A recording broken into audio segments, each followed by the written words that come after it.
Our speakers today, we have Zach, the Executive Director of the Utah Rivers Council. Brian, he's the Board President of the Utah Physicians for a Healthy Environment. And Amy is the Northern Utah Programs Manager with Utah Rivers Council. And I'm just going to pass it over to them now for the presentation. All right. I am Amy Wicks. I am the Northern Utah Program Manager for Utah Rivers Council. I also served on the Ogden City Council for 12 years. I talked to a lot of people in the community. And I've talked to a lot of people here during this conference. Yesterday at our booth, had a number of people come up asking, you know, is the state doing enough to save the Great Salt Lake? It seems like there's a lot of discussion about plans, but I think a lot of people are concerned that we're not doing enough. And I also hear conversations, I've been part of conversations in city council meetings where we're discussing water rates. And you have council members who are not willing to discuss conservation-based water rates because it will make the city water utility sell fewer gallons of water. And they see that as a bigger problem than the issue with the lake. And I had hoped that that may change with the news in 2022 about the lake reaching record low levels and people sounding the alarm, but it hasn't happened. So where are we today? Well, there was a news article yesterday, 4192.1. As you can see, the Great Salt Lake has had a pretty steady decline, reaching a record low level in 2022, and we're not much ahead of that.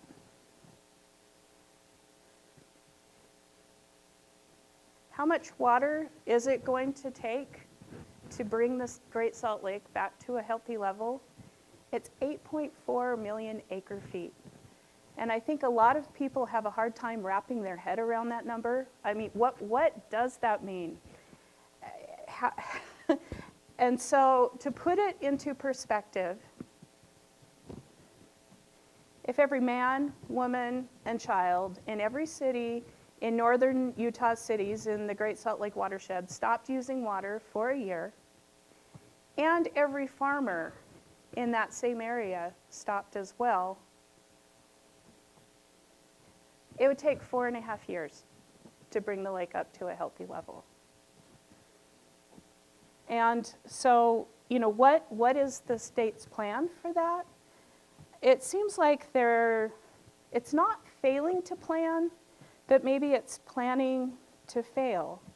And, you know, we hear news that the state legislature isn't willing to discuss water bills in the coming legislative session. Does that mean that we're not going to talk about strategies and tools we have and things we can invest in to save the Great Salt Lake until January of 2026? When realistically it wouldn't be anything really not going to be implemented until June of 2026, and we're still headed on this decline. We had 2 good water years, and that was great for the lake, but it's not time to take your foot off the gas. It's really not.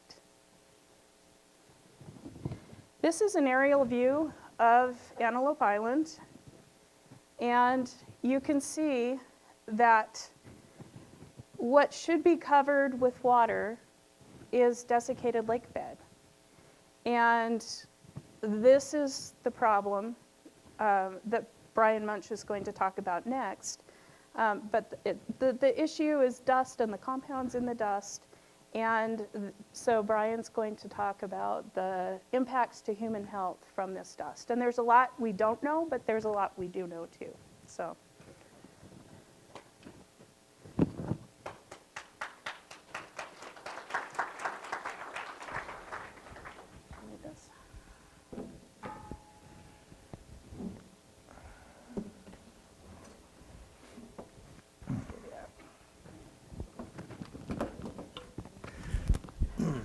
Thanks, Amy. I know many of you who are very concerned about our environment are reeling from the election, especially after hearing who our incoming EPA administrator will be.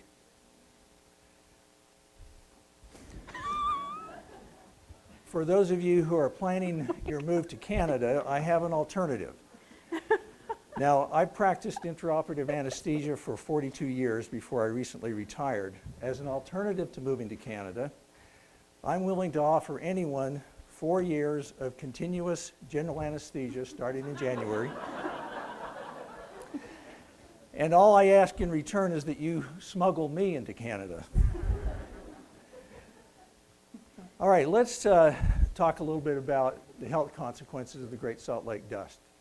They're not what you think they are, and we're thinking about it as a community all wrong. I was scrolling through some of the research of the last year, and I came up with some things that were very interesting and realized all these have a connection to the Great Salt Lake. One, new improved Roundup is 45 times more toxic to humans and wildlife than the old formula that was based on glyphosate. We now know that there are multiple environmental toxins increase the risk of neurologic and brain developmental disorders. A study published just about 2 weeks ago with college students putting an air purifier in their bedroom gave us the realization that an air purifier at night in your bedroom improves oxygen saturation while you sleep and your brain function the very next day. And then trifluoroacetic acid, TFA, may have achieved the dubious distinction of becoming a planetary boundary threat. Now, how are these things connected to the Great Salt Lake? Okay, I want you to remember 3 things.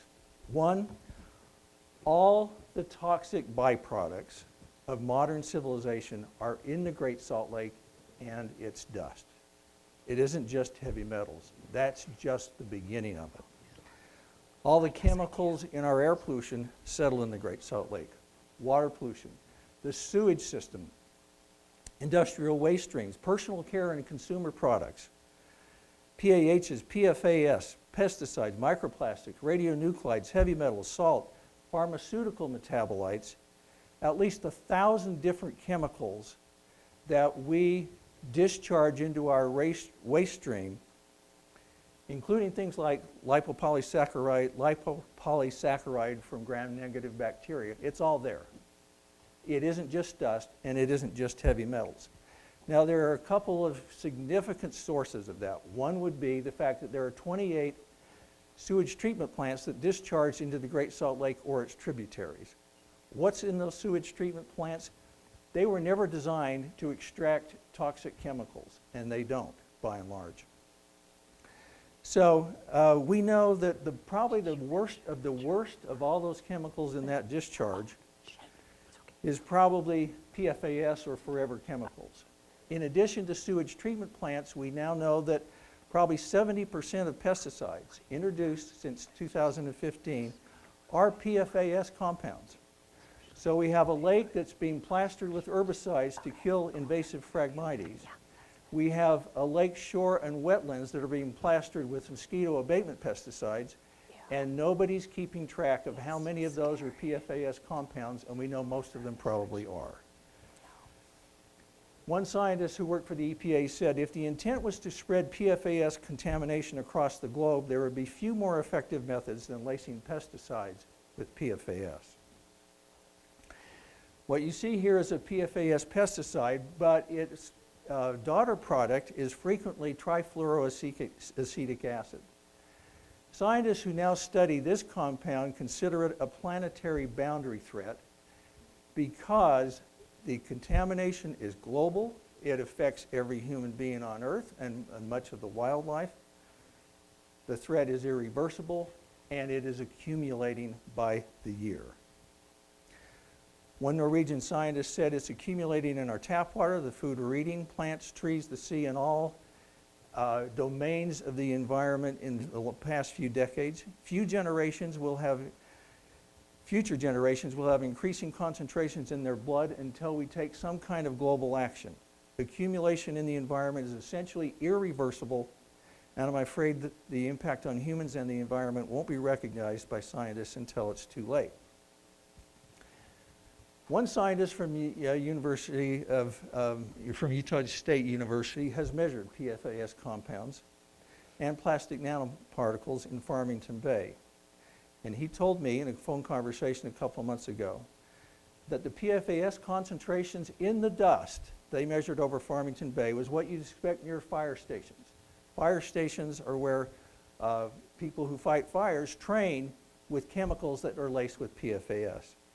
He said the nanoparticles concentration was 10 times what's been measured in Tokushima City, Japan. Add to that PFAS compounds are not, or the toxicity or the dose response curve between the health outcomes and PFAS concentration is not linear, it's hyperbolic, like so many other environmental toxins. So what that means is, as soon as you get any exposure at all, you're getting human toxicity. And the tightest relationship between dose and toxicity is at the lowest doses. So the bottom line is, most of the effect occurs at low doses, and everyone is at risk. 2 years ago, the EPA announced water treatment guidelines for PFAS compounds, the two main groups, PFOS and PFOA. They said that the EPA guideline for safe drinking water was 0.02 parts per trillion in one case, 0.004 parts per trillion in another case. Let me put that in a visual context. 0.02 parts per trillion is 1 drop of water in a lake the size of 6 Rose Bowls. 0.004 parts per trillion is 1 drop of water in a lake the size of 30 Rose Bowls. You can't get closer to zero than that. Now, what are we doing about it? Well, the lake's shrinking, more dust is being formed. The state is engineering a network of inland ports that will decimate 50,000 acres of Great Salt Lake wetlands. You cannot save the Great Salt Lake by amputating its wetlands. And that's a double whammy, because wetlands in the Great Salt Lake absorb multiple toxins from our air and our water pollution. And if you replace those 50,000 acres with asphalt and concrete, now you've added a completely new source of pollution that wasn't there before. So letting the lake shrink, replacing our wetlands with the inland port is a double whammy, increasing our exposure to all these toxins. So the first point is, we're all suffering from a witch's brew of all the toxic byproducts of modern civilization. They're there in the Great Salt Lake and in the dust. We now actually have at least one study that shows Great Salt Lake dust is more toxic than dust from other regions in the West. That's not surprising. The second concept is toxicity is cumulative. Now, if I'm an emergency room physician and I have a patient come in by ambulance who's unconscious, and I say to the family, what has he been taking? They say, oh, just a little bit of Tylenol. Well, and a little bit of Motrin. And a little bit of Aleve. Had some Jack Daniels, some Valium, some OxyContin, and some Percocet. All at safe doses. Every one of those was at a safe dose. The patient's unconscious and may die, but it was all safe. Same situation here at the Great Salt Lake. The toxicity of all these components of the Great Salt Lake dust is cumulative. If you hear that the levels of some of these heavy metals is below the EPA reference level, that doesn't mean any more than the fact that that individual patient that I told you about took some Motrin. It's cumulative. And that's in part because the physiologic basis of the toxicity in many of those cases is exactly the same. Now, many of you saw last time I presented a year ago this video clip of a dust storm from the Great Salt Lake. And that's how people think about dust storms. That's where the toxicity is. But actually, we're thinking about it all wrong. Most of these particles that you can see are 2.2 to 6 microns in size. So they're a little bigger than most of the particles that we're all concerned about. This is where you really ought to be concerned. You think, well, that looks good. The air quality is good, and it is by conventional standards. But what's going on here is likely we're still being plastered with ultrafines. The worst villains in all types of particulate pollution are the ultrafines, and that's by definition particles that are 0.1 microns in size and smaller. You can't see them. And furthermore, the PM 2.5 levels that are broadcast as the air quality in the Salt Lake Valley, they don't measure hardly any of this stuff because the mass is so low. Ultrafines can become airborne with winds less than 10 miles an hour. That means you don't have to have a wind storm to blow these ultrafines into the community's airshed. So, here are the problems identified with the size of the particles, the big particles versus the ultrafines. Very few of the ultrafines are detected by our PM 2.5 monitors. They are the compounds that most easily penetrate people's homes, where you spend most of your time. They're more easily inhaled. They're more difficult to exhale. They're the particles that get translocated to the bloodstream. They're the particles that penetrate individual organs and individual cells, including the organelles of the cell, the critical ones like the mitochondria and the nucleus of the cell where the DNA is. And they carry a higher load of toxins. Also, these dust particles that you saw a minute ago may coalesce with the ultrafines, and the end result is larger particles. So actually that dust may clean some of the ultrafines out of the air because they coalesce onto the dust particles. Now, toxicity is proportional to surface area. If I have an air pollution particle, say a PM 2.0, and that's that brass ball, and it gets measured on an EPA filter, it will get measured in its mass the same as all these silver balls, a PM 0.02. But the surface area of the silver balls is 125 times greater than the brass ball.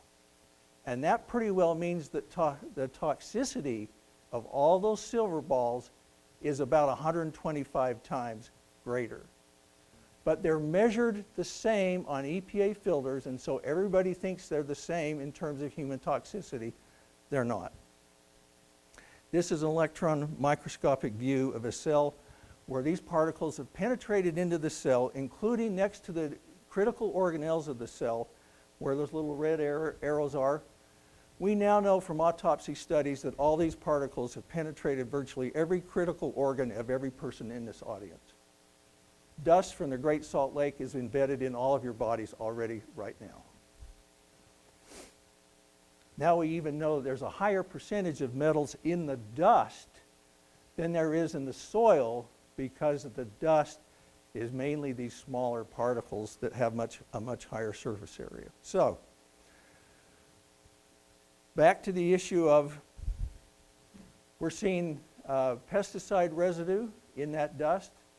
And now we know that the new improved Roundup is 45 times more toxic to human health than the old version. We see all these components of how multiple environmental toxins increase a person's risk for neurologic disorders and brain developmental disorders. An air purifier in your bedroom improves oxygen saturation and brain function the very next day, in large part because that air purifier can capture some of those ultrafines that we talked about. And finally, trifluoroacetic acid, a byproduct of a lot of the pesticides that have PFAS compounds, is so ubiquitous now. It's in all of our bodies, it's in every environmental domain, and it's now considered a planetary boundary threat on the order of the climate crisis, ocean acidification, and the loss of fresh water supplies throughout the world. And I'm going to hand the ball off to Zach.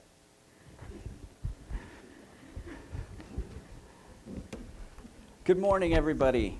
Thank you for your time today. Just want to finish on the last few minutes here. I know it's hard to follow Brian because, you know, I usually bring people down, and I'm not sure that I can do it. No, seriously.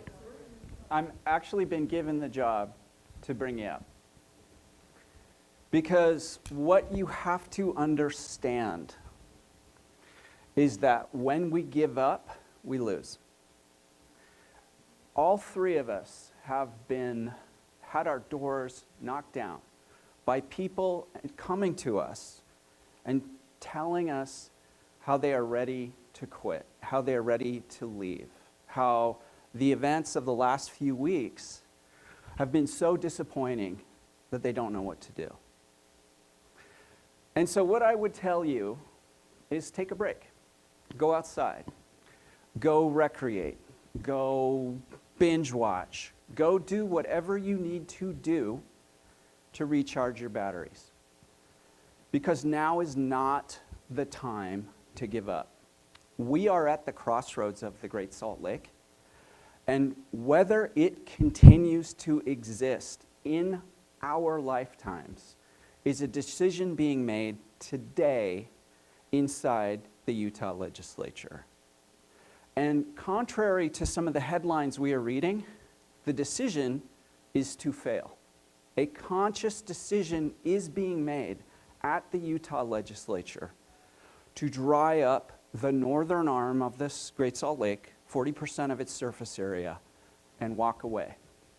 Conscious plans are being made to dike the Great Salt Lake and end it. Because of this. This is the record low that we are racing towards, okay? And if we want to save the Great Salt Lake in 10 years, we need to deliver an additional 1.1 million acre feet of water every year for 10 years. And as Amy just showed us, that's only 1/4 the water that would be required for us to save the lake in a year. Meaning, we would have to abandon the Great Salt Lake watershed, all of us, stop using water in the watershed for 4 years to refill. So this 10-year timeline is completely unrealistic. It's just not going to happen. If you say, well, we can do it in 20 years, you still need at least 750,000 acre feet of water if climate change stops shriveling our snowpacks. This is the number you want to sear into your brain, 800,000 acre feet. When you read news stories of 20,000 acre feet or 10,000 acre feet of water being delivered to the lake, and it's a success, compare that to 800,000. That's how much water we need to provide the Great Salt Lake, in addition to the rivers that are currently delivering water to the lake. I told you I'm up to the challenge of bringing you down. But the reality is, the tools exist to save the lake. The policy tools are there. We're the most wasteful water user in the United States in our municipal space. Number one. The United States is one of the biggest per capita water users in the world. That means that we Utahns could be the globe's most gluttonous water users. Yeah, that's bad news. But the good news is, it's easy to save water. We don't have to abandon our cities. We don't have to abandon our farms. We don't even have to stop alfalfa farming. We just have to get smart about our water policies. In other words, we have to hold our elected officials accountable for not listening to the water lobbyists that are running the show in the State House. We, the people, have all the power. The State House is called the People's House. It is designed for you to be engaged. And if we give up our hope, we lose. But we can succeed. We absolutely can. It's not that hard of a headache. In the water world, it's pretty straightforward. And so our 4200 project, which you can find at 4200gsl.org, has the solutions necessary to raise Great Salt Lake water levels. I ask you to remember this number, 800,000, That's how much water we need every year. So if you're talking to your legislator, say, what is your plan to get an additional 800,000 acre feet of water every year for the next 2 decades? That's all that we have to do. And with that, I know I maybe didn't pull you up as much as I'd hoped. We'd like to open the floor for questions for all three of us.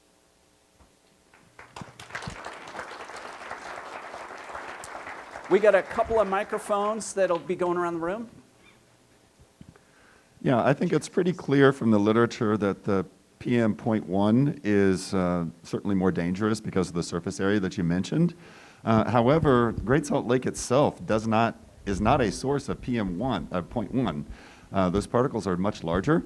The inland port is much more likely to be a source of PM.1 than the Great Salt Lake. Brian, would you like to respond to that? Well, yeah, the study that I quoted, the size of the particles, that's an average of dust particle size in average dust storms. That particular study was done in Asia. And they said the average range was 2 microns to 6 microns. And a 6 micron size particle probably will land in the upper airway. It's not likely to end up in the bloodstream. A 2 micron size particle is much more likely to end up in the bloodstream. But there are ultrafines in that dust as well. And one of the interesting things, a study I was just actually reading last night, suggested that in the atmosphere, these larger particles can actually coalesce with ultrafines and make larger particles still, so that, this is a perverse way of thinking it, larger dust particles can actually sweep out of the atmosphere ultrafines. I think the main point I was trying to make is that it doesn't take much wind, it doesn't take a visible dust storm to launch ultrafines from any sort of disturbed surface, whether it's the Great Salt Lake, whether it's a gravel pit, no matter what it is. A little teeny bit of wind can launch those ultrafines, somewhat depending on how much moisture there is. But it's the ultrafines that are the really bad actors. And they contribute so little to the overall mass measured on PM2.5 filters that there can be a significant disconnect between what you see in the atmosphere, what is recorded on the EPA filters, and how many ultrafine particles there are in the atmosphere. And that's true regardless of the source of the pollution, whether it's Great Salt Lake dust, whether it's smokestacks, whether it's tailpipes. The EPA knows all this stuff, but the EPA is always 20 to 25 years behind the medical science. I want to see the day when we're measuring ultrafines instead of PM2.5, but it's not here yet. So this is the best we have at the moment. The point is, it's helpful for the public to understand the real villains when it comes to particulate pollution are the ultrafines, and that's not only because of their particle size, but because they are the particles that are more likely to have this array of toxins attached to their surface. Thank you. Did we have one over here? Other questions? It's like a romper room, right? It's such a positive. We should show it to the grade schools. Just kidding. Go ahead. Yeah, you mentioned Utah being potentially the worst water users in the world. What sets us apart? The highest per capita. So for our municipal water use, we use more water per person than other municipal populations as a state average in the other 49 states. So it's mostly our outdoor water use. In response, the state legislature passed a bill to make it illegal for water suppliers to publish water use figures that are not the official new state figure, which is incidentally compiled by agencies proposing Bear River development, which is a $3+ billion water diversion to divert the single largest source to the Great Salt Lake every year. And that, of course, is, what's the biggest water source, surface water, to the Great Salt Lake? Bear River. So they want to divert the Bear River, and having criticism that we're wasting water and are high in water use is criticism they don't like. We're also this weird secondary water user. We use this really Byzantine water to flood irrigate grass and other municipal landscapes. And we're the country's largest secondary water supplier. So we refuse to modernize that water system because the water users themselves in the secondary systems, our elected officials can't stand up to this Byzantine archaic water use. Other communities across the United States long ago purchased those systems outright, modernized them and converted them to the municipal system, allowed the excess water from those modernizations and efficiency improvements to go to rivers, streams, or other water users. We refuse to do that. So we're just this very, very wasteful water using community. We also have the cheapest municipal water rates in the United States, and that's because we pay property taxes on our homes, our businesses, and our automobiles to lower the price of water, especially benefits institutional nonprofit users. University of Utah uses 15% of all the water in Salt Lake City because they don't, in part, pay any property taxes for that very, very cheap water. They're exempt. As a quick note, we're running low on time. We're moving to a 30-minute break upstairs with snacks. So we'll do one more question here, and then any others you'll have to come find the presenters after. What is the relative contribution of things like blue-green algae producing BMAA and other neurotoxins compared to the rest of the toxic brew that's out there? There are a few studies that suggest that's a significant contributor to the overall neurotoxic profile of all of these toxins with regard to the lake. I don't know if it's possible to say it's this percentage of the overall toxic milieu, but it's certainly there. There are a few studies that would suggest that, in fact, those kinds of cyanotoxins are related to what appears to be a high rate of ALS along the Wasatch Front. This is purely an anecdote, but I know about 16 cases of ALS. The rate of ALS should be 1 in 50,000 people. I don't know 750,000 people. I don't know what studies have been done to verify that, but I've just used ALS as an example of one neurotoxic outcome from undoubtedly a whole basket full of these neurotoxins, and that certainly is likely to be one of them. While we're talking about bacteria, a recent study of the population around the Salton Sea suggested that the real bad actor in terms of what's causing a 30% rate of asthma-like symptoms in the children around the Salton Sea, it's probably cellular debris from gram-negative bacteria. And that's certainly in play here too, because we get the same kind of agricultural runoff and the same overgrowth of bacteria from that. Okay, thank you all so much. Let's give Amy, Brian, and Zach a round of applause. One last thing. There's a QR code here. If you want to scan that, it'll take you to a form. You can input your email, and we will make sure to send you.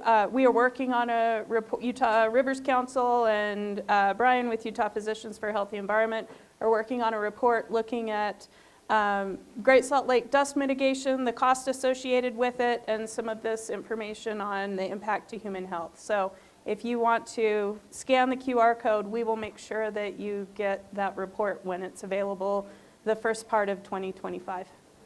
Thanks, everybody.